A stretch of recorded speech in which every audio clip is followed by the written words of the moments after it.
बहुत समय पहले की बात है। एक खूबसूरत सा जंगल था।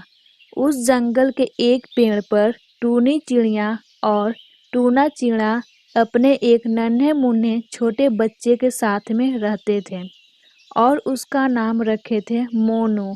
और टूनी चिड़िया और टूना चिड़ा दोनों माता पिता मोनू को बहुत प्यार करते थे। एक दिन की बात है। टूनी चिड़िया अपने बच्चों से बोलती है। मोनू बेटा, आप यहाँ से कहीं मत जाइएगा। हम लोग भोजन की व्यवस्था करने जा रहे हैं। और हाँ मोनू बेटा, आप इस घोंसले को छोड़कर कहीं मत जाइएगा। ठीक है माँ, मैं कहीं नहीं जाऊंगा। और हाँ माँ, आप जल्दी आ जाइएगा।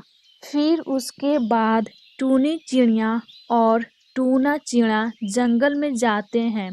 थोड़ी दूर पहुंचने के बाद देखते हैं कि एक बहुत बड़ा बाज तोते को मारने की कोशिश कर रहा था। तभी टूनी चिड़िया और टूना चिड़ा शोरगुल करने लगते हैं और बाज को ध्यान भटक जाता है और बाज से तोता छूटकर उड़ जाता है, जिससे बाज गुस्से में आकर दोनों चिड़िया को पकड़ लेता है और पकड़ने के बाद बोलता है। बहुत दिनों से अपने जाने दुश्मन तोता को मारने की फिरारत में थी, पर आज वो मेरे हाथ में आ गया था। लेकिन तुम दोनों की वजह से वो फिर से निकल गया और फिर से उसकी जान बच गई। और वैसे भी उसकी टेंशन छोड़ो, अब तुम दोनों को कौन बचाएगा? हा हा हा हा हा। हम लोग को छोड़ दो, हम लोग को जाने दो, हम लोग को मत मारो। मेरा एक छोटा सा बच्चा है, वो मेरा इंतजार कर रहा है। छोड़ दूं वो भी तुम दोनों को? असंभव।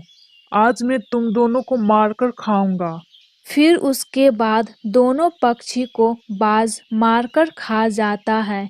ये खबर जंगल में आग की तरह फैल गई थी। वहीं दूसरी तरफ मोनू घोंसले में बैठकर अपनी मम्मी पापा का इंतजार कर रहा था। उसको क्या पता था उसकी मम्मी पापा इस दुनिया में नहीं रहे। भूख के मारे मोनू बेहाल हो गया था। वो अपनी मासूम चोंच से ची ची ची कर रहा था। उसी पास वाले एक पेड़ पर बबलू कौवा और नैना कौवा का एक घर था। नैना कौवा का एक बेटा था, जो नैना कौवा अपने बेटे का नाम प्यार से रखी थी राजू। नैना जो प्यार से अपने बेटे को भोजन खिला रही थी। ये सब बहुत ही खुश थे। नैना कौवा तभी बबलू से बोलती है। वो देखिए बबलू जी, मोनू उस डाली पर अकेला बैठा है। शायद वो कुछ कहना चाहता है। वो टूनी चिड़िया के बच्चा है। वो सुनसान में अकेला है और वे एक अनाथ है। और उसके माता पिता कहाँ हैं? एक राक्षस बाज ने उसके माता पिता को मार दिया है। तब से वो मोनू अनाथ हो गया है। लगता है उसे भूख लगी है, इसलिए वो चींची कर रहा है। तुम उसके लिए खाना ले जाओ। बबलू कौवा अपने घोंसले में से एक अंगूर लेता है और मोनू के घोंसले में जाता है और बोलता है। अरे मोनू पुत्र, क्या हुआ बेटा? लगता है तुम्हें भूख लगी है। ये देखो, मैं तुम्हारे लिए खाना लाया हूँ। बबलू कौवा मोनू के मासूम चोंच में खाना डालता है। खाना खाने के बाद मोनू बहुत खुश हो जाता है। अगर तुम्हें किसी भी चीज की जरूरत हो तो तुम बिना झिझक होकर तुम मुझे बोल सकते हो। मैं तुरंत तुम्हारे पास आ जाऊंगा। मैं भोजन खाया तो मुझे बहुत अच्छा लगा। अगर आज मेरे माता पिता होते तो वो भी इतना ही परवाह करते। मेरे माता पिता क्यों मुझसे दूर चले गए और क्यों मैं इस संसार में अनाथ बन के रह गया। मोनू के बात सुनकर बबलू को रोना आ जाता है।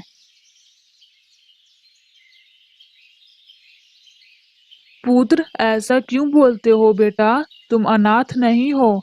हम हैं ना तुम्हारे साथ। हम तुम्हारा ख्याल रखेंगे। अच्छा तुम रुको, यहाँ मैं अभी आता हूँ।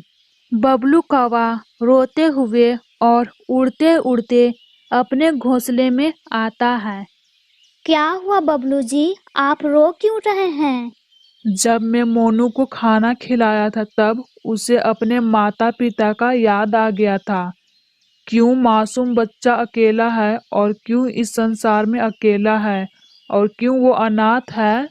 बबलू जी, यही संसार की सबसे बड़ी लीला है। जो इस जहां में आता है उसे एक दिन न एक दिन यहाँ से जाना ही पड़ता है।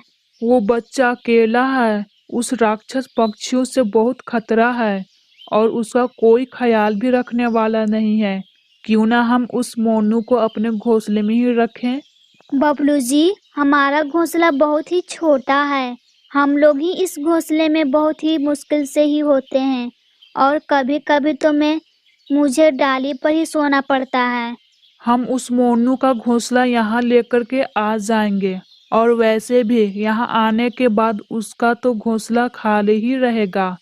और वैसे भी उस अनाथ बच्चे का इस दुनिया में कोई भी नहीं है और हम लोगों को दो दो पुत्र हो जाएंगे और हम लोगों को एक और बेटा मिल जाएगा।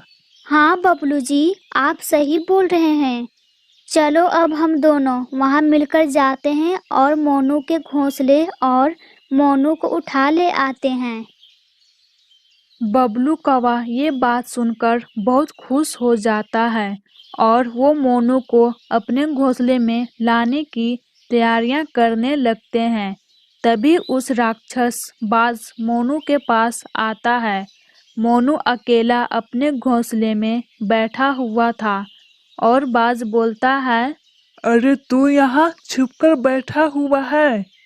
तुम्हारे माता पिता को तो मैंने मार दिया है, अब तुम्हारी बारी है। मैं तुम्हारी सारी ही हस्ती मिटा दूंगा। हा हा हा हा हा हा।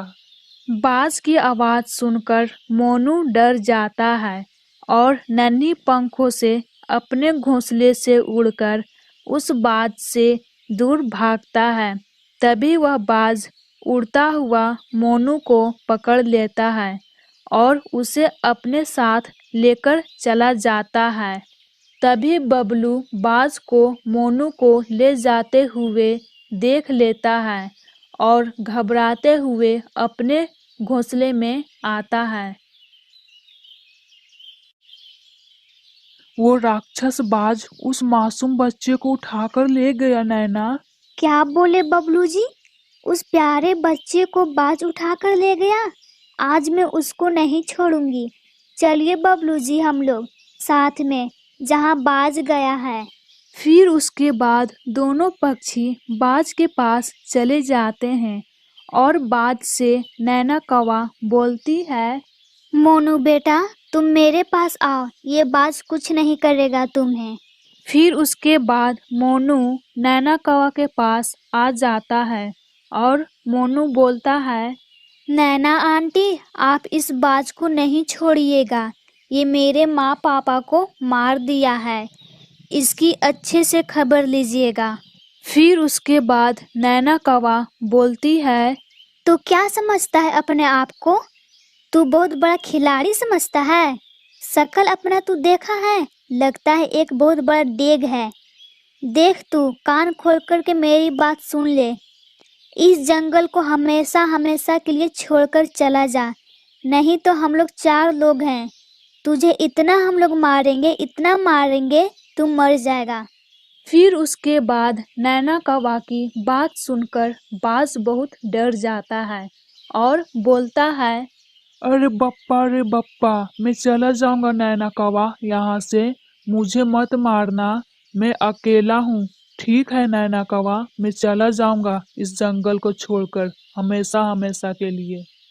फिर उसके बाद बाज उस जंगल को हमेशा हमेशा के लिए छोड़कर चला जाता है और चारों पक्षी साथ में खुशी खुशी रहने लगते हैं।